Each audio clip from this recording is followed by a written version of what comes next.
Voilà, le psaume 19 nous dit que les cieux racontent la gloire de Dieu, que l'étendue manifeste l'œuvre de ses mains. Le jour en instruit un autre jour, la nuit en donne connaissance à une autre nuit. Ce n'est pas un langage, ce ne sont pas des paroles dont le son ne soit pas entendu. Leur retentissement parcourt toute la terre. Leurs accents vont aux extrémités du monde où il a dressé une tente pour le soleil. Le soleil, semblable à un époux qui sort de sa chambre, s'élance dans la carrière avec la joie d'un héros. Il se lève à une extrémité des cieux, il achève sa course à l'autre extrémité. Rien ne se dérobe à sa chaleur. La loi de l'Éternel est parfaite. Elle restaure l'âme. On a chanté qu'il est au-dessus de la nature. Pourtant, la nature nous livre un spectacle époustouflant, tant dans l'infiniment grand que dans l'infiniment petit. On n'a pas fini de découvrir des insectes avec des formes spéciales, des fleurs, des poissons, des coraux, de se sentir tout petit devant certaines cascades, les cascades d'Ignaçu par exemple, ou devant une tempête, une tornade, la voûte céleste, les aurores boréales. On n'a pas fini de s'émerveiller devant un lever ou un coucher de soleil. Je pense qu'on a tous des souvenirs de lever ou de coucher de soleil.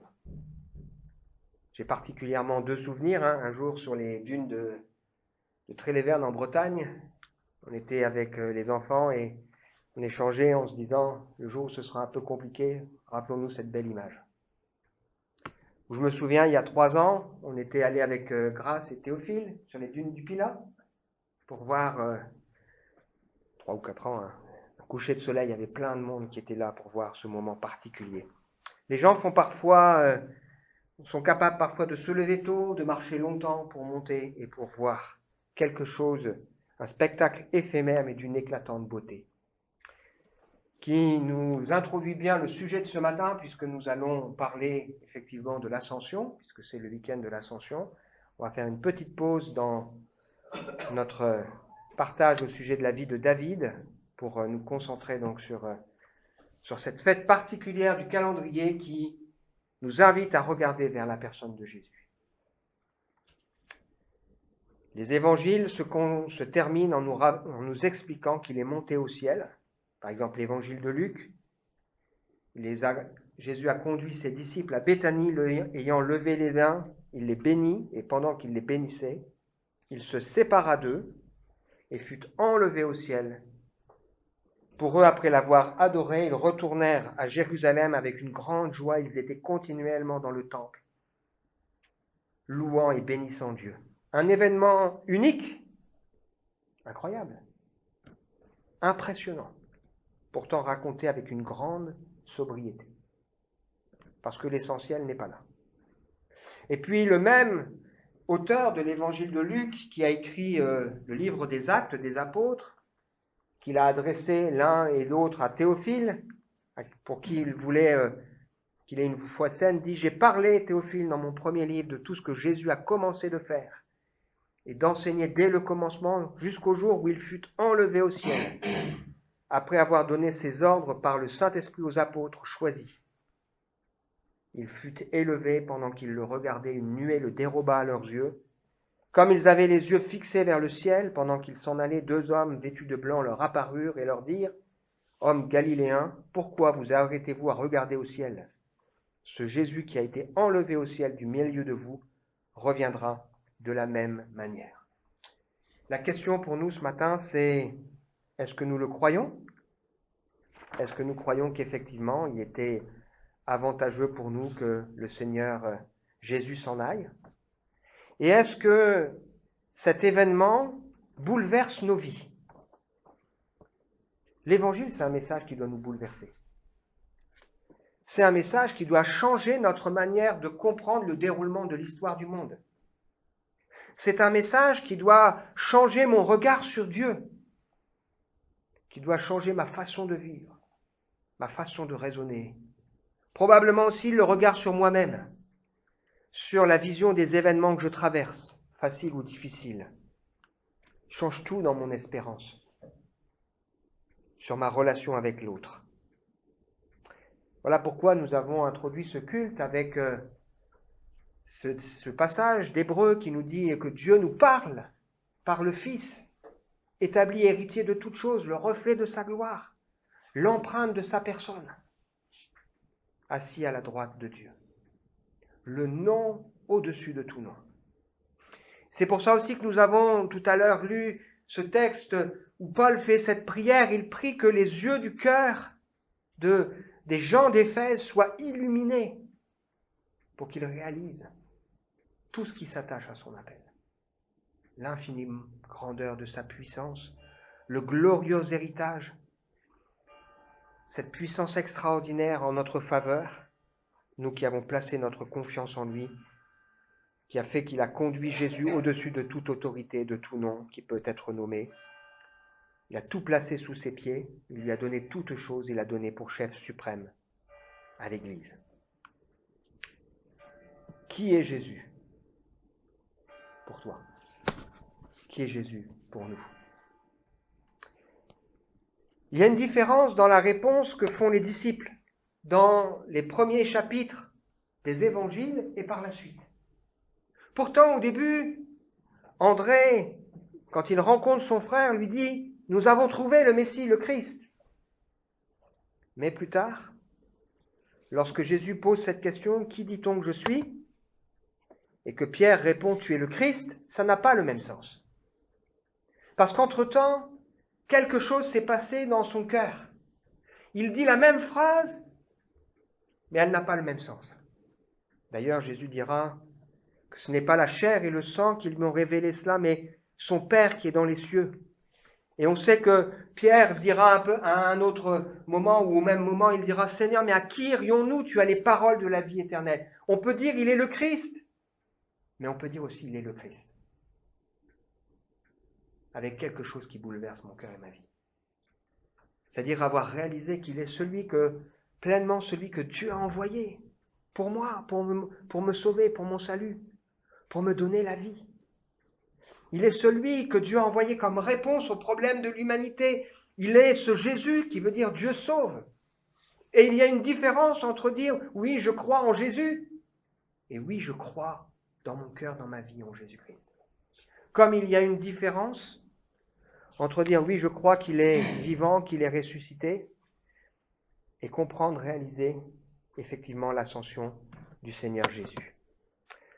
On veut réfléchir ensemble à ce thème de l'ascension et nous laisser bouleverser par ce sujet. 4 choses que l'ascension bouleverse dans une vie quand c'est compris. On veut lire Hébreux au chapitre 7, verset 22 au chapitre 8, verset 2. Jésus est devenu le garant d'une alliance meilleure. De plus, de nombreux prêtres se succèdent parce que la mort les empêche d'exercer leur fonction à perpétuité. Mais Jésus, lui, parce qu'il demeure éternellement, possède le sacerdoce perpétuel. Voilà pourquoi il est en mesure de sauver parfaitement ceux qui s'approchent de Dieu par lui, puisqu'il est toujours vivant pour intercéder en leur faveur auprès de Dieu.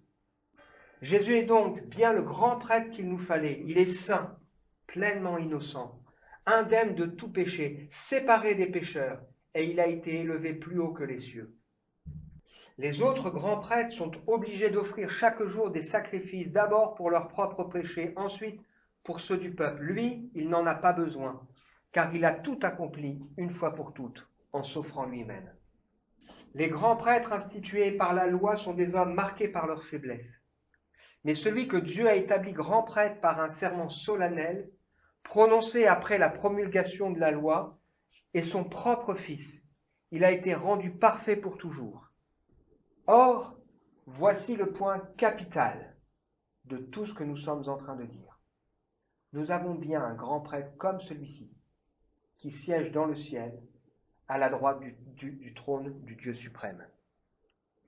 Il y accomplit le service du grand prêtre dans le sanctuaire, c'est-à-dire dans le véritable tabernacle, dressé non par des hommes, mais par le Seigneur. L'ascension de Jésus dans la Bible est mentionnée plus de 30 fois dans le Nouveau Testament. C'est dire à quel point elle est importante. Et la compréhension de l'ascension, pour nous, doit changer notre vision de Jésus, mais aussi de son œuvre passée, présente et à venir. Certains voient en Jésus simplement celui qui a marqué l'histoire. Certains y voient le petit bébé innocent.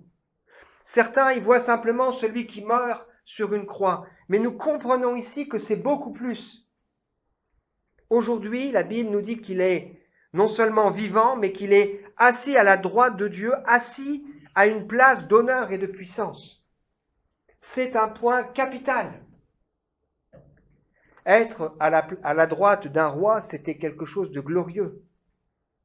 Mais être assis à la droite d'un roi, c'était un honneur suprême. Il n'y a pas de place plus importante. On sait que dans le tribunal juif de l'époque, qui s'appelle le Sanhédrin, il y avait autour du juge, lorsqu'il était appelé à rendre un jugement, deux personnes, l'un à droite, l'autre à gauche. L'un, celui qui était à la droite, était chargé de rédiger l'acquittement de celui qui était présenté devant lui. Celui qui se trouvait à gauche était chargé de rédiger la condamnation. Et le fait que Jésus se tienne à la droite de Dieu pour nous signifie aussi que Dieu, dans sa bonté, est en train de marquer à travers lui notre acquittement, le pardon et le fait qu'on a accès à sa présence. Jésus est le garant d'une alliance nouvelle. Dieu n'a pas simplement voulu qu'on croie en lui. Il n'a pas simplement voulu qu'on échappe à la mort, qu'on échappe à l'enfer. Il n'a pas simplement voulu que nous soyons pardonnés de nos péchés, que nous ayons une espérance. Il a voulu établir avec chacun d'entre nous une alliance dans laquelle il nous demande de nous engager. Donne-moi ton cœur. Donne-moi ta vie. Laisse-moi être le Seigneur, le Maître. Mais dans laquelle lui aussi il s'engage. Il s'engage à nous tenir, à nous conduire. Il s'engage même à partager avec nous son royaume, sa gloire. Il s'engage à nous faire régner avec lui. Il s'engage à nous tenir par la main. Il s'engage à exaucer notre prière. Il s'engage à ce que rien ne puisse nous séparer de son amour. Il s'engage à ce que même si nous sommes infidèles, il demeure encore fidèle. Il s'engage à nous tenir. Si Dieu est pour nous, qui sera contre nous? Celui qui a payé le prix pour nous. Comment abandonnera-t-il celui pour qui son fils, son propre fils, est mort? Une alliance plus excellente qui n'a pas besoin d'être renouvelée, qui n'a pas besoin que chaque fois on fasse des nouveaux sacrifices pour pouvoir espérer que oui, cette fois-ci, Dieu m'est favorable. Mais une alliance excellente, une fois pour toutes. Je sais que Dieu est pour moi un Père et qu'il m'est favorable. Pas besoin de trembler en nous tenant devant lui, même si bien sûr on doit trembler dans le sens où on doit le respecter. Jésus qui est vivant, nous l'avons lu, sauve parfaitement tous ceux qui s'approchent de Dieu par lui. Pourquoi? Parce qu'il intercède en leur faveur, à la droite du juge, pour que nous soyons acquittés. Et la question importante pour nous, c'est est-ce que oui ou non j'ai l'assurance d'être sauvé? Sur quoi repose cette assurance? Sur mes œuvres? Sur mes mérites? Sur ma piété? Ou est-ce que cette assurance, elle repose sur le fait que Jésus a ouvert pour moi la porte du ciel et qu'il a pardonné, qu'il a payé de sa vie? Il sauve parfaitement ceux qui s'approchent de Dieu par lui. Il faudrait être fou pour penser pouvoir s'approcher de celui qui est Dieu autrement qu'à travers l'œuvre, le sacrifice et la personne de Jésus-Christ. Voilà pourquoi quand nous prions, nous sommes invités à prier Dieu au nom de Jésus, c'est-à-dire qu'on vient en disant, eh bien moi j'ai compris, j'ai accepté que Jésus soit celui qui me permet de venir en ta présence. Je crois que oui, Jésus a pardonné et porté mes péchés. Je plaide coupable et je sais qu'il m'a lavé. Je sais qu'il m'a purifié. Je crois que à travers lui, tu fais de moi ton enfant. Je le crois et je viens en ta présence et Dieu m'est favorable. La Bible nous dit, nous l'avons lu, son service n'est pas transmissible. Il a ouvert quelque chose d'unique, c'est un point capital qui résume l'enseignement des 7 premiers chapitres de la lettre aux Hébreux. Et je vous invite à relire cette lettre aux Hébreux. Cette lettre qui nous dit que Dieu nous a parlé par son Fils, le reflet de sa gloire et de sa personne, qui a fait la purification des péchés. Cette lettre qui nous dit comment échapperons-nous si nous négligeons un si grand salut? Comment pourrions-nous espérer être sauvés si celui qui est au-dessus de tout n'avait pas ouvert pour nous la porte du ciel? Il a été abaissé pour un peu de temps au-dessous des anges, mais aujourd'hui il est couronné de gloire et d'honneur. Il a été élevé à la perfection par les souffrances. Il voulait conduire à la gloire beaucoup de fils et de filles. Et il n'a pas honte de se présenter devant Dieu en nous appelant ses frères. Parfois, il peut nous arriver d'avoir honte de certaines personnes avec qui nous sommes liés à cause de leur comportement, alors à cause de, voilà. Mais la Bible nous dit que Jésus, Hébreux chapitre 2, nous dit que quand Jésus se présente devant Dieu, il n'a pas honte de dire Marie, c'est ma sœur. Raphaël, c'est mon frère. Vous mettez votre prénom si, effectivement, vous avez donné votre vie au Seigneur. Il dit, me voici, moi et les enfants que tu m'as donnés. Et il peut nous délivrer de quelque chose d'extraordinaire, la crainte de la mort.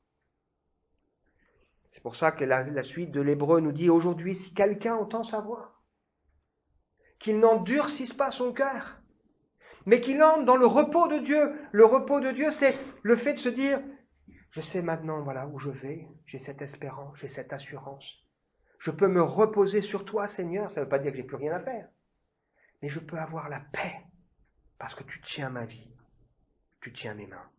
Et parce qu'il est vivant, il nous invite à pouvoir nous approcher avec confiance pour être secourus dans tous nos besoins. Lui,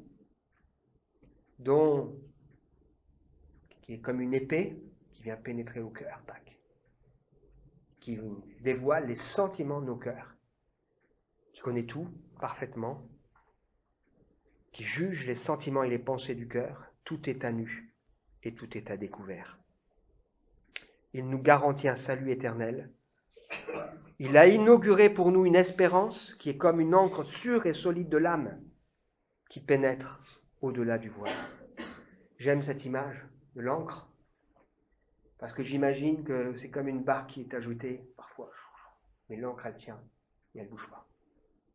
Et quand dans ma vie ça s'agite, ça arrive, dans mon cœur ça s'agite, je veux me rappeler que mon espérance vivante en Jésus-Christ, elle est comme une encre sûre et solide qui pénètre déjà dans la présence de Dieu.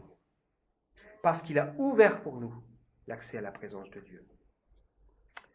Est-ce que nous savons que le Seigneur intercède pour nous à la droite de Dieu?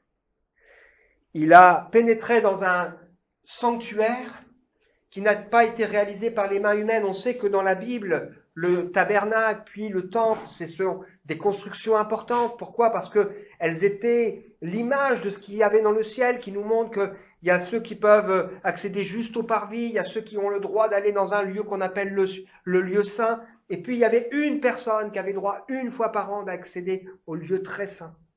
Avec crainte et tremblement, la présence de Dieu, c'était sérieux. Et tout ça, c'était une image de la présence de Dieu dans laquelle aujourd'hui nous avons accès pleinement à travers l'œuvre de Jésus-Christ. Oui, l'ascension de Jésus, pas simplement Jésus qui est mort, ressuscité, c'est pas simplement Jésus qui est vivant, c'est Jésus qui siège à la droite de Dieu et qui intercède en notre faveur. La troisième chose qu'on va découvrir ensemble, c'est que cette vision de Jésus ressuscité change aussi ma vocation. On va lire Matthieu chapitre 28, les versets 18 à 20. Jésus s'approcha des disciples et leur parla ainsi, « J'ai reçu tout pouvoir dans le ciel et sur la terre. Allez donc dans le monde entier, faites des disciples parmi tous les peuples. Baptisez-les au nom du Père, du Fils et du Saint-Esprit. Apprenez-leur à obéir à tout ce que je vous ai prescrit. Voici, je suis moi-même avec vous chaque jour jusqu'à la fin du monde. » On imagine les disciples qui étaient bouleversés. Ils ont tout quitté pour suivre ce Jésus. Ils sont bouleversés parce que voilà, ce Jésus meurt sur la croix et puis on a l'impression que c'est le mal qui triomphe. Ils sont bouleversés parce que 3 jours après, il leur apparaît vivant et pendant 40 jours, il parle avec eux, il leur explique les choses de Dieu, etc., etc. Et puis là, ils sont bouleversés parce qu'il dit, je pars. Et je reviendrai. Je pars, donc 40 jours après, la Pentecôte, puis ensuite il y aura l'Ascension, puis 10 jours après, il y aura donc la Pentecôte. Mais en partant, il donne à ses disciples une mission et 2 promesses, qui sont aussi valables pour nous aujourd'hui. Partager ce qu'ils ont reçu, l'expliquer, pour que autour d'eux, il n'y ait pas simplement des gens qui croient, mais des gens qui deviennent des disciples. C'est-à-dire des gens qui se mettent à l'écoute du Maître. C'est-à-dire des gens qui se mettent à l'écoute du Maître et qui parleront à d'autres de ce qu'ils ont eux-mêmes vécu et reçu. Quel défi! Vous imaginez, Jésus leur demande de faire ça alors que lui, il a été tué par ses détracteurs et par les gens religieux. Il sait très bien que ce ne sera pas facile. Il a promis qu'il leur donnerait un consolateur, c'est la Pentecôte. 10 jours plus tard, le Saint-Esprit. Et surtout, il a laissé à ses disciples 2 promesses importantes. Tout pouvoir m'a été donné dans le ciel et sur la terre. Tout pouvoir. Sans être quelqu'un de mystique, je crois à cette réalité spirituelle du monde invisible, avec les forces du bien, les forces du mal. C'est ce qui nous permet aussi de comprendre pourquoi il y a autant d'atrocités. On se dit, mais qu'est-ce qui lui a passé dans la tête pour prendre une mitraillette là et puis aller tuer autant de jeunes enfants dans une école? Il y a des forces du mal. Ce gars, il est animé, c'est évident. De la même manière qu'il y a aussi un monde invisible. Et si vous lisez le chapitre 1er de la lettre aux Hébreux, il nous est dit que les anges, ce sont des esprits qui ont été envoyés en faveur de ceux qui doivent hériter du salut. Nous ne les voyons pas, mais ils agissent. Ils font des choses pour nous. Ils conduisent, ils empêchent bien, et sans doute bien des problèmes et bien des difficultés. Et le Seigneur nous dit ici qu'on n'a pas à craindre le monde invisible, parce que tout pouvoir lui a été donné dans le ciel et sur la terre. Le monde invisible, méchant, il est puissant. Mais le Seigneur, il est bien plus puissant. Et c'est pas pour rien que quand il nous est parlé de ce Jésus qui est monté au ciel, il nous est dit qu'il est au-dessus de toute puissance, de toute autorité, de tout nom qui peut être nommé. Et puis, il est avec nous tous les jours, jusqu'à la fin du monde. Est-ce que je suis un disciple? Est-ce que j'ai envie d'écouter ce que le Maître veut m'enseigner? Ou est-ce que je veux simplement dire je crois et puis voilà, et puis je veux continuer à vivre ma vie? Jésus est un personnage unique par sa naissance, où on a déjà voulu le faire mourir. Il est un personnage unique par son enseignement, par ses œuvres, par les paroles qu'il a pu dire, mais il est aussi un personnage unique par son ascension et sa position à la droite de Dieu, mais aussi à nos côtés. Il intercède en notre faveur. Une réalité qui change ma façon de comprendre ce à quoi le Seigneur m'appelle. Et puis, une réalité qui change aussi ma façon de vivre ma foi au quotidien. On va lire Philippiens chapitre 3, les versets 12, le verset 12 et 20 et 21, juste 3 versets. Paul qui dit ceci: « Non, certes, je ne suis pas encore parvenu au but, je n'ai pas atteint la perfection, mais je continue à courir pour tâcher de saisir le prix, car Jésus-Christ s'est saisi de moi. Quant à nous, nous sommes citoyens du royaume des cieux. De là, nous attendons ardemment la venue du Seigneur Jésus-Christ pour nous sauver. Il transformera notre corps misérable pour le rendre conforme à son corps glorieux, par la puissance qui lui permet de tout soumettre à son autorité. » Les deux choses que ça change ma façon de vivre ma foi au quotidien et de vivre ma vie au quotidien, j'allais dire. Et ça change aussi mon espérance. Est-ce que nous avons réalisé que nous sommes étrangers et voyageurs sur cette terre? Est-ce que nous avons conscience que nous ne sommes que de passage? Est-ce que, comme l'apôtre Paul, on court parce que nous avons un but? Le but de Paul, c'était d'être transformé à l'image de son Maître, de Jésus-Christ. Le but de Paul, c'était de vivre sa vie pour le Seigneur. Transformé à son image. Il y a encore du boulot, dans mon cœur et dans ma vie. Je ne suis plus un enfant de colère, destiné à la colère de Dieu, mais à cause du grand amour dont Dieu m'a aimé, à cause de l'infinie grandeur de sa richesse et de sa grâce, Il nous a sauvés, c'est par grâce que nous sommes sauvés par le moyen de la foi. Ce n'est pas par les œuvres. C'est le don gratuit de Dieu. Ça change ma façon de vivre. Ça change ma façon de concevoir la vie.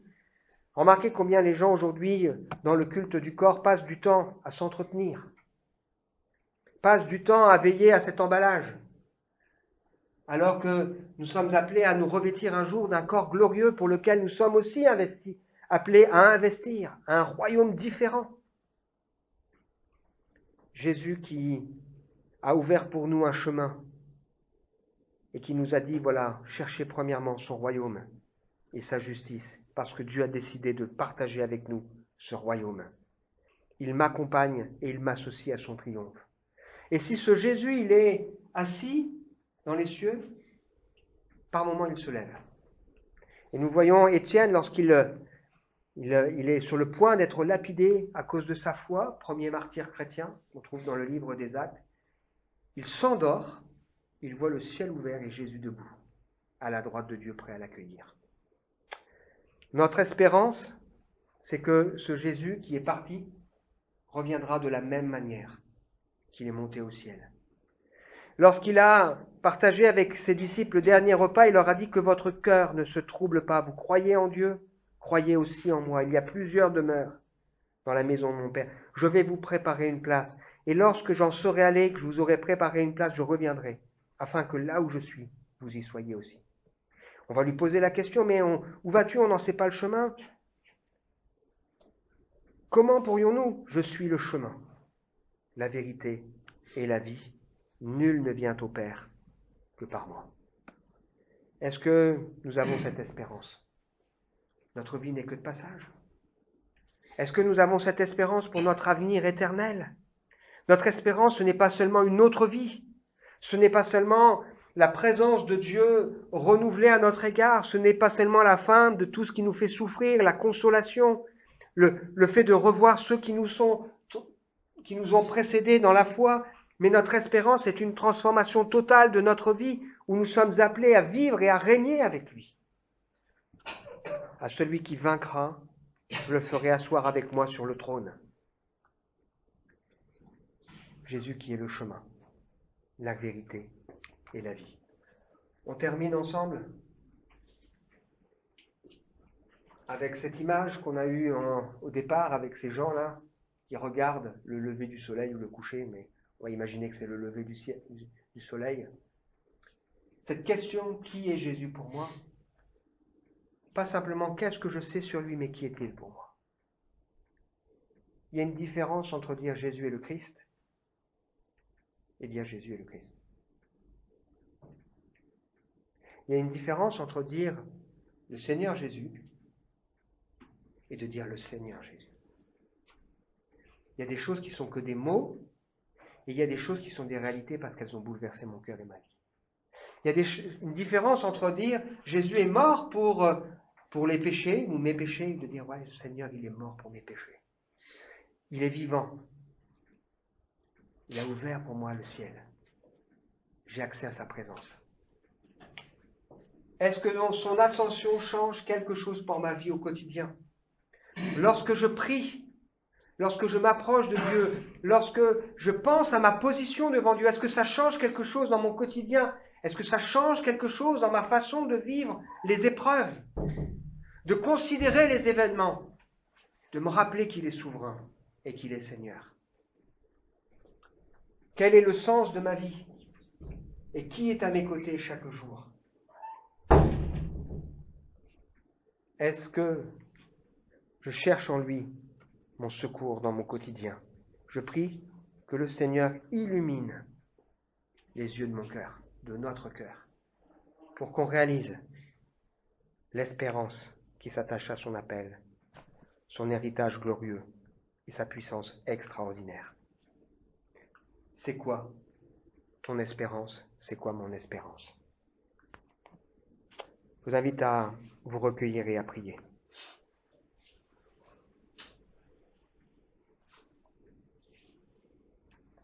Seigneur, ce matin, ma prière, c'est que, effectivement, les cœurs de chacun d'entre nous s'ouvrent pour qu'on puisse réaliser que Jésus est le chemin. Il est la vérité. Il est la vie. Je prie, Seigneur, pour que chacun d'entre nous, nous puissions réaliser que lorsque nous nous approchons de toi à travers Jésus, on ne s'approche pas de toi à travers le petit Jésus, mais à travers celui qui est au-dessus des puissances, des autorités, des dominations, celui qui siège à la droite de Dieu, celui qui se présente devant Dieu et qui n'a pas honte de nous appeler ses frères. Nous nous approchons de ce trône qui est devenu pour nous un trône de grâce, pour être secourus dans tous nos besoins, parce que tout est à nu et tout a découvert devant toi. Seigneur, je prie ce matin pour que les uns et les autres, nous puissions saisir ce que tu veux nous montrer, nous puissions réaliser qui tu es, t'offrir nos cœurs et nos vies. Amen.